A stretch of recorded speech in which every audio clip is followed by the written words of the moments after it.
Hey everyone, welcome back to your favorite sales podcast. I'm your host, Ross Rich, and today we have a very special guest. We're joined by an ex-colleague of mine, Evan Seder, who is now the head of sales at Persona. And yeah, appreciate you taking time out of your busy day to chat with us today, Evan. Thanks for having me on. Pumped to be here.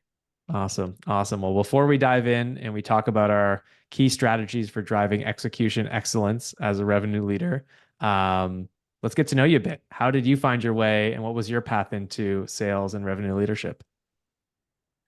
Yeah, it's been a long path. I first started to get interested in moving into the leadership track at Stripe, which is obviously where we know each other from. Yeah. But I was an AE over at Stripe, and then had the opportunity just sort of through a combination of luck that got me working on platform and marketplace deals to attach to a new product Stripe was launching called Stripe Terminal.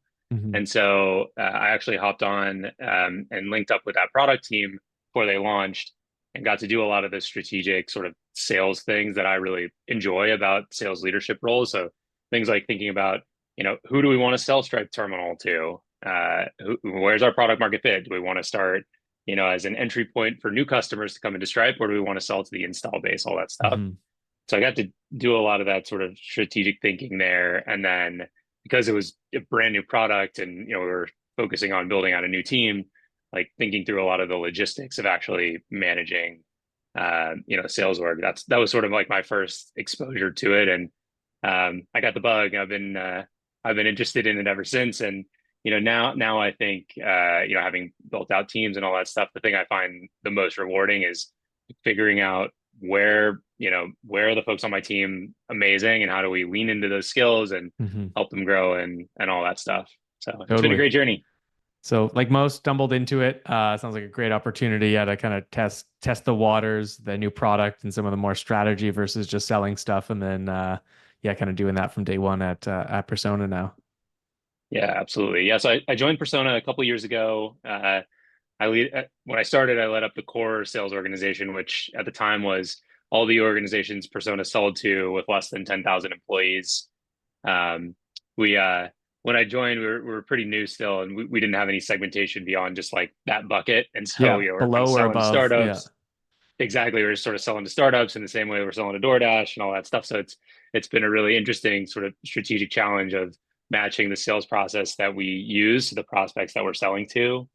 Um, since I started, I've also picked up the rest of the sales teams at Persona, and so now everybody rolls up through me, and it's been a great ride over the last couple of years. totally. And what's been the hardest part? I mean, that's a big transition from basically seller to getting your first shot at being a manager to now leading, at this startup, most of the sales org. What's the most challenging part of that new role? Well, I mean, I was really lucky to, I think, first get into sales leadership at Stripe. I feel like I got to learn from some folks who are like, I just like couldn't think more highly of, like yourself included. But some of the leaders that I worked with were just awesome. And so I think the most rewarding part beyond like the people stuff at Persona has been figuring out how to like implement the process and all that stuff. But I'll also say that that's been the most challenging bit, just because we're sort of going from a world where, you know, like, we had no Salesforce hygiene. We had like, none of those. So it's just like a lot of the basics we had to sort of build and the foundation. So that journey has been tough, but also really rewarding. Totally. It's funny because when I talk to more established businesses, their biggest challenge is how do we kind of rethink about our culture? And, they have some of that stuff, but it's not done well. Is it harder to do that when you already have an existing culture that isn't great around it, or is it harder to do and build the thing as you're flying the ship? So I don't have a strong opinion. I think both are really hard to make changes and to do more than what you're already doing today. But that sounds like an awesome opportunity. Yeah, it's been good. I'm not sure that everything I've done's been perfect, but I think we're in a better spot now, which has been fun to see. Yeah, better every day for sure. Switching gears, Evan, to what you had down as your three key strategies for driving execution excellence. We'll start at the top with the run of show for the week. I think this is a great really intentional way of thinking about, running a team and your business. So what does run of show for the week mean to you? And what are some examples? Yeah. So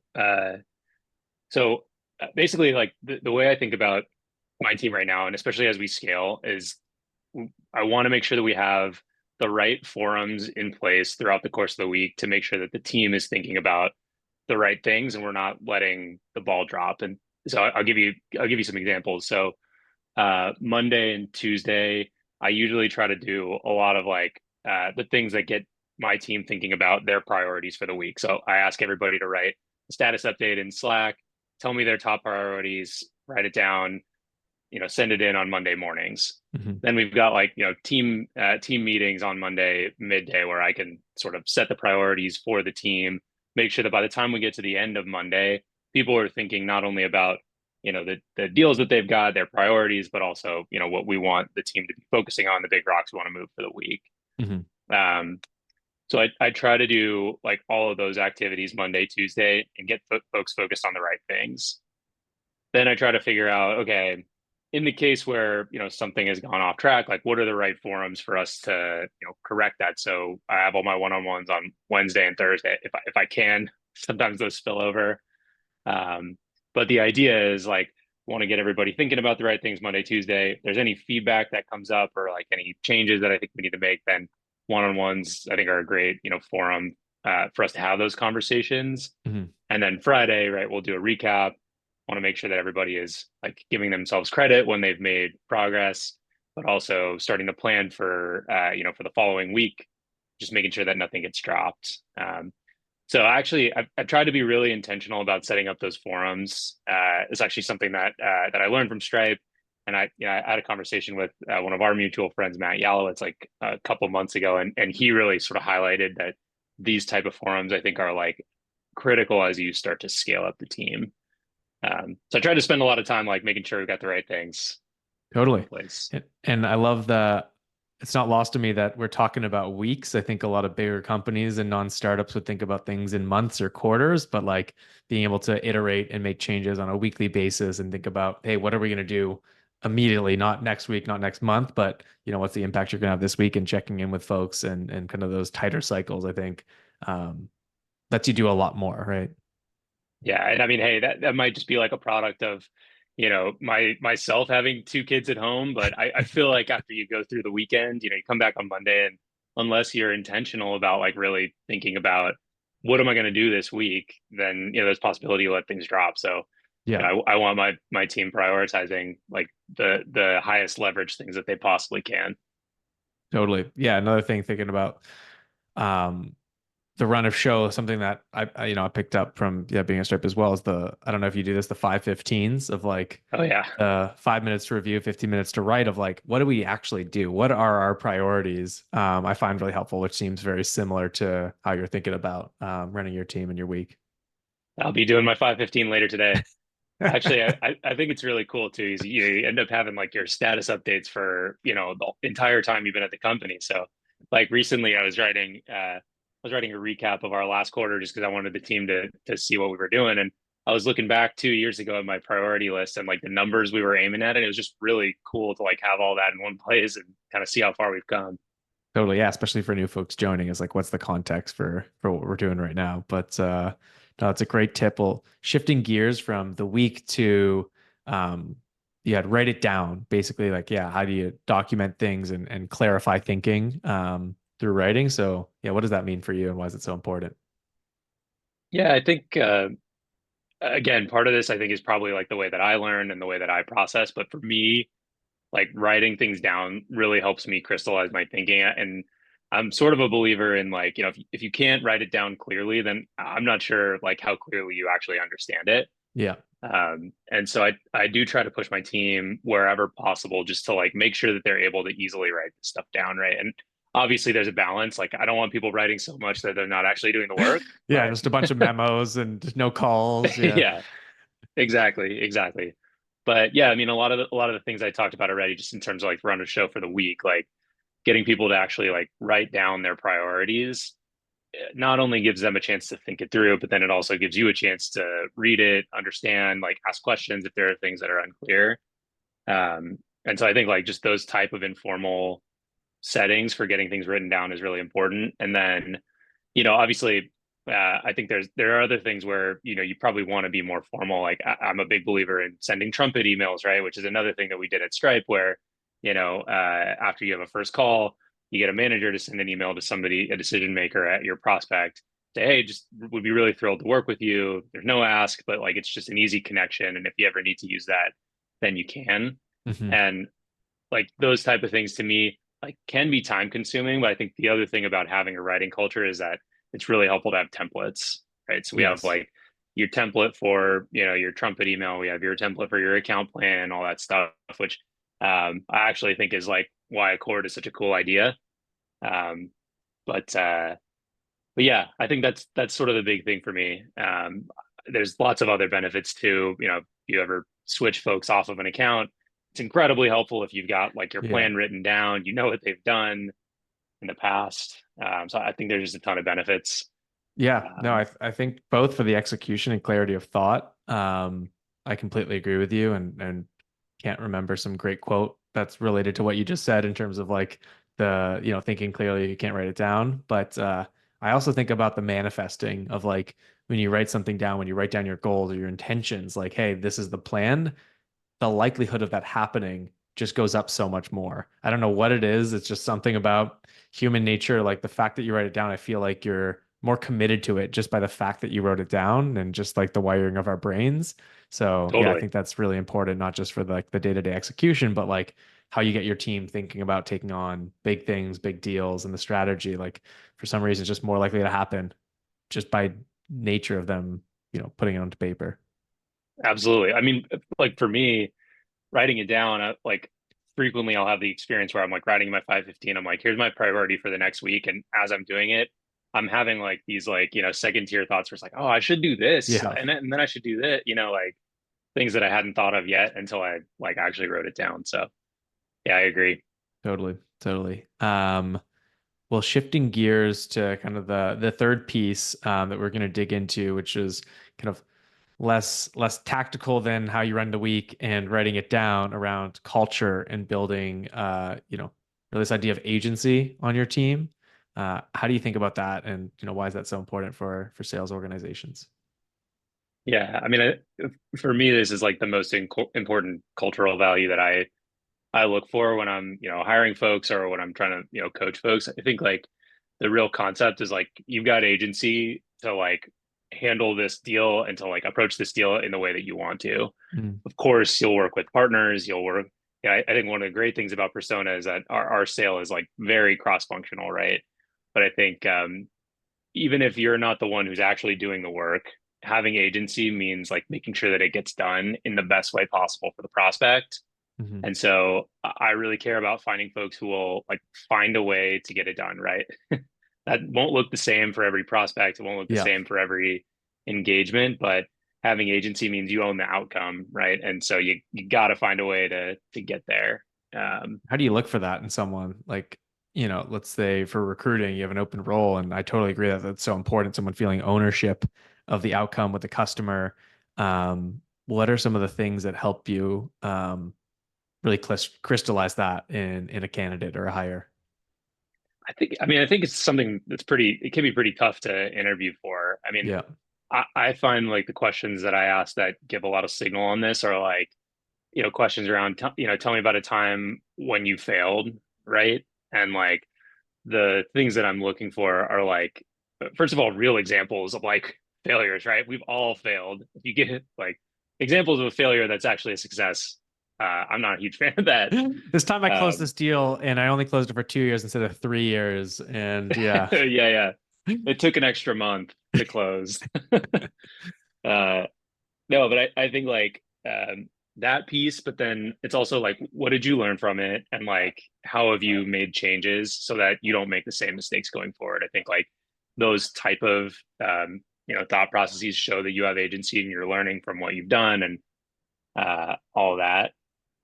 I think, yeah, otherwise I think it's sort of, it's challenging. Like we ask people how they work with their third party partners. And, again, the things I'm looking for are like people who even if they're not the ones who are doing the work, they have a strong perspective on how the work like should come out, Hmm. and they have examples of like if something went wrong, they stepped in and they changed it, right?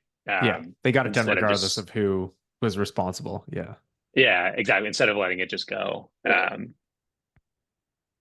So I think that's the big thing. Uh, I think the other thing, which is like sort of related to agency and sort of not, but we always will ask about like what's an example of a situation where you didn't have to, but you helped one of your teammates. mm, Um, so again, not exactly agency, but I think it shows some level of like ownership for like the outcome of the business, which I think is important. totally. Yeah, I heard this great one the other day, speaking about trying to figure out how people see the world and if they take that ownership mindset or kind of along for the ride is, do people have the perception that things happen to them, and like are they the hero in the story or the victim? And I think a lot of times that people don't take ownership are look at the world as things happening to them instead of they kind of drive and they're responsible for the outcomes or can change things when bad things happen. So that's also something that I feel like I'm starting to look for more after hearing that. I was like, yeah, I wonder what questions I can ask that kind of discern people's perception of the world, which I think is very closely tied to agency and ownership. Totally. Yeah, no, I totally agree. Like, do folks say like, yeah, I was at the startup and I learned a ton from it, blah blah blah, and like, yeah, it didn't work out, but like these are the positives versus like, yeah, they didn't tell me the stuff when I joined, and like, or yeah, I know the questions to ask now, and like that's why I ended up here or something like that. So I think that that stuff's really important. Totally. Yeah, man. I totally agree. I do think it's hard to screen for, but I think Yeah, it's one of those things you sort of know it when you see it, right? Um, so yeah. totally. Well, before we wrap, because I'm such a big fan of this writing piece and manifesting and execution piece, are there things that maybe you didn't do to start, and then once you wrote it down or had your team write it down that you feel like really had a massive impact, like a silver bullet type situation with, documenting something that you either had in your head or top reps had in their head that was really helpful to kind of standardize, Uh, or something you wish you had yeah. done? Well, yeah, I don't know about like standardizing exactly, but one thing that I'm a huge fan of, which is something that my boss at Persona started to do, is he'll write down like a negotiation doc, basically, where it's like, okay, we're in final stages with this big company, and we've sort of moved forward. Like, well, how do you expect the negotiation to go, right? Like, what Mm, is like the first step there, and then we make our proposal. Like, what do they come back with, right? It's just a really helpful exercise in terms of like objection handling. It's like if they come back, they could come back, with something that's way less. And if they, if they come back in this manner, like, do we wipe it off the table or do we engage with it, right? yeah. And I think, the real benefit of it is that it helps you crystallize like the cases in your mind, and so then when you get something back, you're more prepared to handle it. Yeah, I don't know if that's like a perfect No, that's a example, great but it example because I think it also crystallizes like people can feel in a negotiation or even a sales process, like how confident, how prescriptive are they? And they can kind of like take it down a certain way, whether that's a negotiation or even evaluation, like, oh, we're going to do this free POC, or oh, we can ask for this thing, versus if someone comes with like the confidence and conviction around something because you've written down, because you've had these discussions, I feel like it comes across in terms of like the tonality, whether it's in an email or whether it's verbally, that it just ends up going down that path more likely. And it sounds like that's kind of what you guys are doing with the negotiation side of things. total. And actually, I think this is like an example of how you can give some of the folks on your team more agency, right? It's like pull down this negotiation doc, like let's have the conversation, and what are we comfortable with, Yeah. and where do we need to like start over, loop in executives or whatever. But it gives the AE the chance to have the conversation directly instead of needing to go back to their team and whatever. Yeah. And hopefully do a bit of your job, right? Are you the one that needs to be responsible for thinking through that? Or like, hey, you should be thinking through this and do you need to anchor higher because hey, they're gonna settle here? Well, why are we starting here if you know that they need to get a bit of a win and all that good stuff? Totally, totally. Yeah, Uh, it just really helps, I think, as you like think through the actual strategy of of the negotiation.